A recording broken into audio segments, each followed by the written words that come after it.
Assalamualaikum warahmatullahi wabarakatuh. Selamat pagi yang sekalian. Berjumpa lagi dengan saya Bapak Muhammad Taufik Hidayat, guru bahasa Indonesia kalian. Saya doakan kalian dalam keadaan selalu sehat, selalu sejahtera, dalam keadaan baik.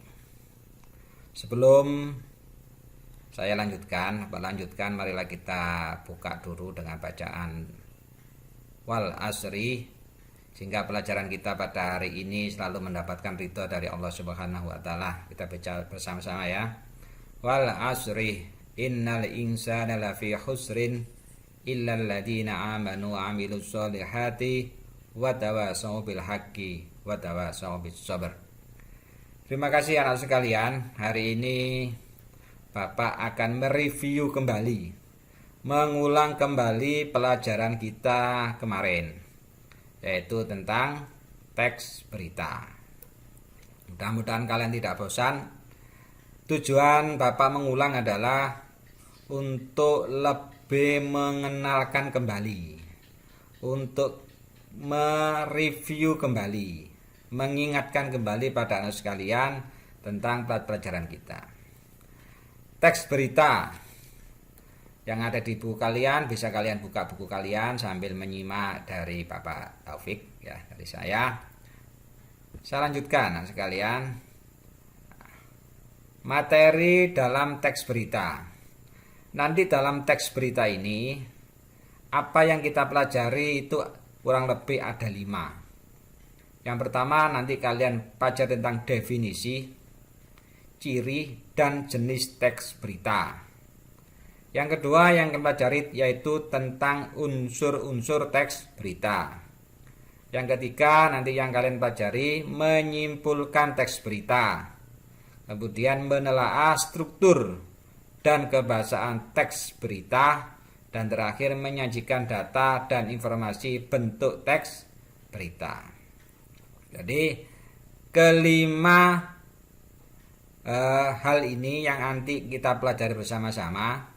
Kalian nanti di akhir pelajaran akan ada ulangan harian terdiri dari 5 ini. Jadi kalau 5 bab ini, satu bab materi ini ada sub 5. Ini kalian pelajari dengan baik, dengan benar. Insya Allah nanti kalian akan bisa mendapatkan hasil yang memuaskan sesuai dengan KKM, kriteria kelulusan minimal kalian. Baiklah anak sekalian, saya mulai yang pertama. Tentang pengertian berita. Berita adalah keterangan mengenai kejadian atau peristiwa yang hangat. Hangat artinya kejadian yang diberitakan tersebut sedang menjadi perbincangan orang banyak atau aktual. Jadi sebuah berita itu dikatakan sebuah berita bila ada sebuah kejadian. Kalau bukan kejadian atau peristiwa, bukan sebuah berita. Dengan catatan peristiwa tersebut atau kejadian tersebut adalah peristiwa yang hangat. Hangat itu maksudnya apa? Bukan kalian memasak air kemudian hangat, bukan. Hangat kejadian yang diberitakan tersebut sedang menjadi perbincangan orang banyak. Contoh saat ini misalkan yang menjadi perbincangan orang banyak tentang apa? Ya, bisa tentang dampak COVID-19. Atau kemarin yang hangat tentang pelaksanaan ibadah haji sesuai dengan protokol kesehatan. Atau yang sekarang hangat diperbincangan orang, banyak hal. Kalian bisa melihatnya di televisi atau kalian bisa membaca di surat kabar dan sebagainya. Banyak kejadian yang hangat itu yang dibicarakan orang banyak. Jika kejadian yang lalu itu bukan disebut berita. Misalkan kejadian tsunami di Palu 2 tahun yang lalu 2018 itu belum bisa dijadikan berita karena itu sudah berlalu dan tidak menjadi perbincangan orang banyak. Namanya aktual ya. Sudah paham anak sekalian? Saya lanjut. ciri-ciri teks berita. Pertama, ciri teks berita itu adalah faktual. Peristiwa yang diberitakan benar-benar terjadi, bukan rekayasa. Jadi kalau dalam cerita narasi ini adalah cerita non fiksi, bukan cerita fiksi. Ya, kalau cerita fiksi itu cerita tidak nyata, rekaan, tapi ini faktual. Peristiwa yang diberitakan benar-benar terjadi. Contoh misalkan hari ini Kabupaten Pasuruan, penderita COVID di Kabupaten Pasuruan telah sembuh kurang lebih 300. Nah, itu kan sudah faktual, beritanya tiap hari diberitakan. Ya, namanya faktual, benar-benar terjadi, bukan hasil sebuah rekayasa. Kemudian aktual. Aktual ini adalah berita kejadian yang bersifat baru, terkini, dan sedang menjadi pembicaraan orang banyak. Ini beritanya itu tidak 1 minggu yang lalu, mungkin kemarin, mungkin lusa. Nah, itu kan masih baru. Terkini, up to date, hari ini, dan sedang menjadi pembicaraan orang banyak. Dibicarakan di media massa, di media elektronik, di media cetak. Namanya aktual. Ya. Jadi kalian bisa bedakan antara faktual dan aktual. Yang ketiga, unik dan menarik. Berita menyajikan fakta aktual yang diinginkan oleh masyarakat atau menimbulkan rasa ingin tahu dan ketertarikan dari masyarakat untuk membacanya. Jadi karena beritanya aktual, orang berbondong-bondong ingin tahu, tertarik untuk membacanya. Namanya unik dan menarik. Nah, itu adalah cek teks berita. Kalau beritanya nggak unik dan menarik, orang malas baca, orang malas melihat, orang malas mendengar, itu namanya bukan termasuk dalam ciri-ciri teks berita. Saya lanjutkan ya. Yang keempat, objektif. Berita yang disampaikan benar-benar berdasarkan fakta. Jadi objektif itu berdasarkan fakta yang ada tanpa dipengaruhi oleh pandangan atau pendapat pribadi pelapornya. Jadi namanya objektif itu berdasarkan fakta yang ada. Misalkan beritanya itu kejadian mobil bertabrakan secara beruntun mengakibatkan 2 orang meninggal dunia, 5 orang menderita luka-luka. Beritanya itu fakta, bukan diada-ada. Lain dengan pendapat pribadi pelapornya. Ini adalah disebut dengan subjektif. Jadi lawan objektif itu adalah subjektif. Subjektif itu adalah pendapat pribadi. Nah, saya tidak tahu kejadian itu, kemudian saya membicarakannya. Saya melaporkannya sesuai dengan apa pendapat saya. Itu namanya subjektif. Nah, berita tidak boleh subjektif. Berita itu harus objektif. Yang kelima, terdapat waktu dan tempat kejadian. Setiap berita harus dilengkapi dengan rutan waktu. Contoh di buku itu, sore hari, jam 14 dan jam 15.00 di Pasar Baru Pandaan. Nah, kronologinya terjadilah sebuah kebakaran yang mengakibatkan 5 ruko terbakar. Diurutkan, ada urut-urutannya. Ada urutan waktu, ada urutan tempat. Tidak mungkin berita itu ada tempatnya tanpa ada waktunya. Begitu juga sebaliknya, ada waktu tidak ada tempatnya.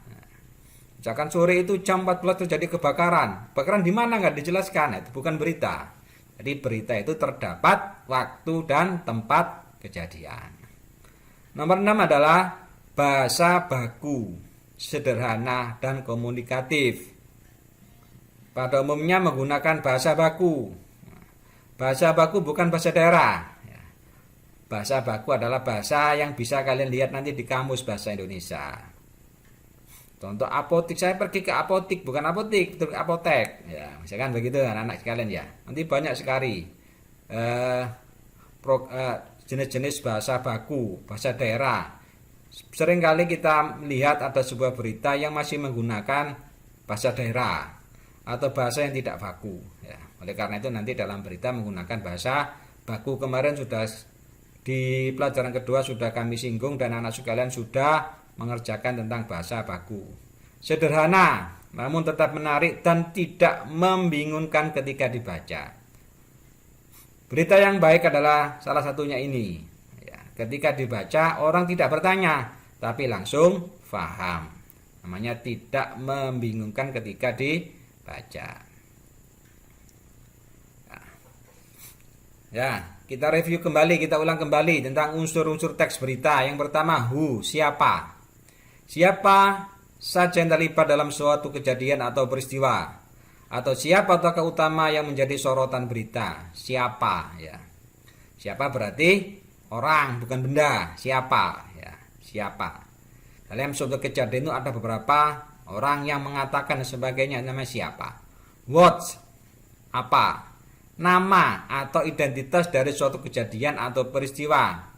Apakah menyangkut hidup seseorang atau kejadian tanah longsor, banjir, kerusuhan, apa yang diberitakan nanti bendanya, ya.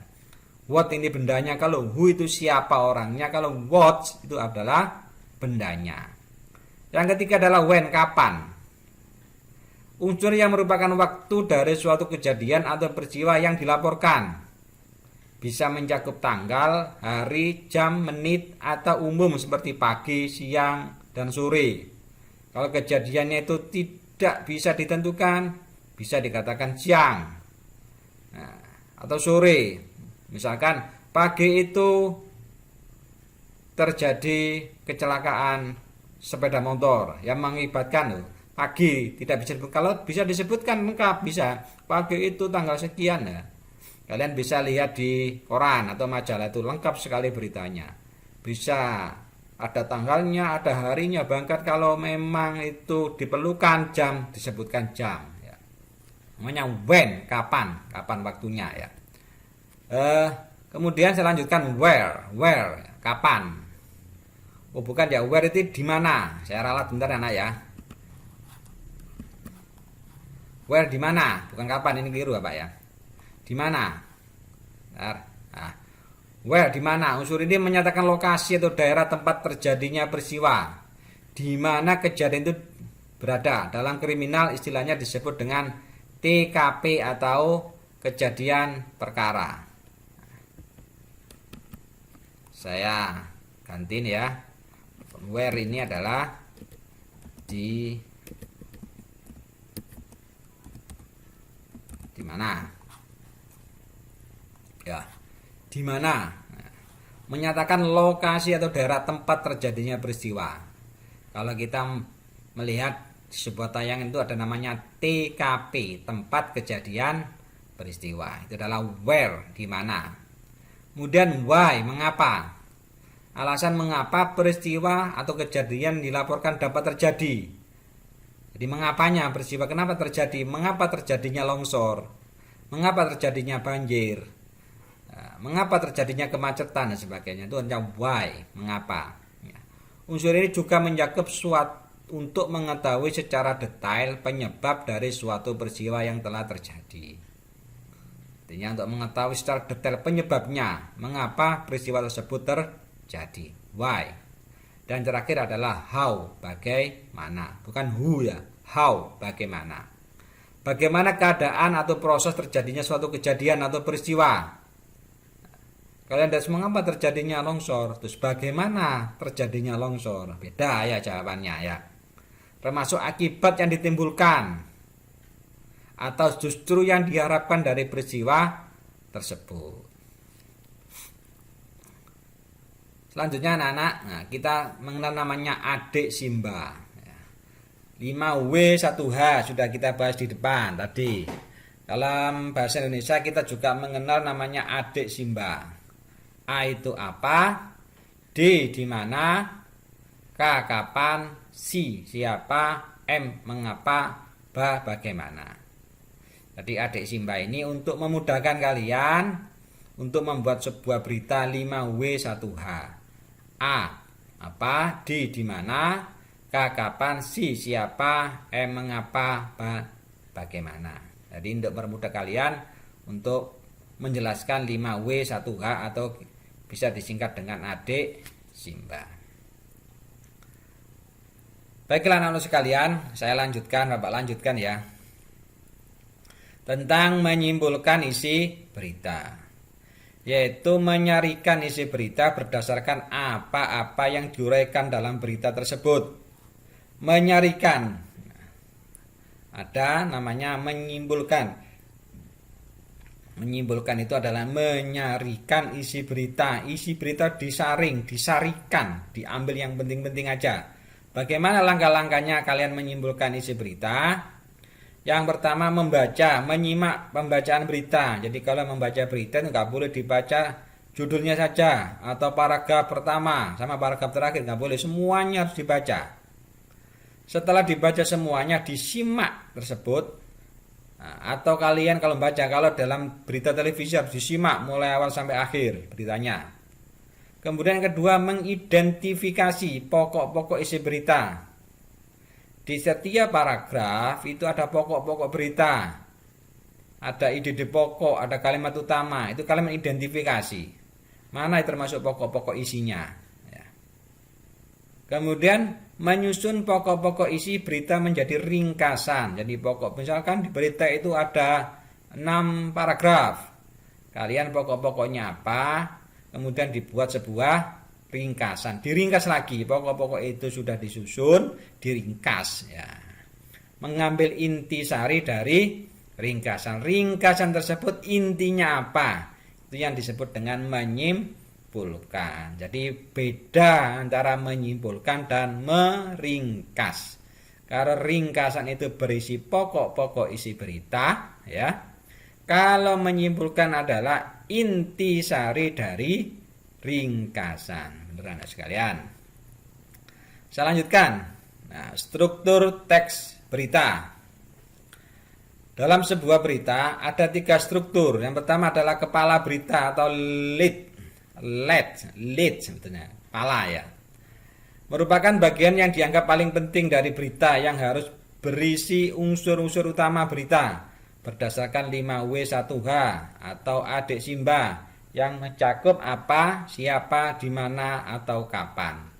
Jadi kepala berita itu ada unsur 5W1H di dalamnya atau unsur adik Simba. Itu menjadi kepala berita. Nah, di mana saya melihatnya Pak? Bisa dilihat di buku paket. Yang kedua ada badan berita. Badan berita biasanya berisi bagaimana atau mengapa. Bagaimana itu apa? How.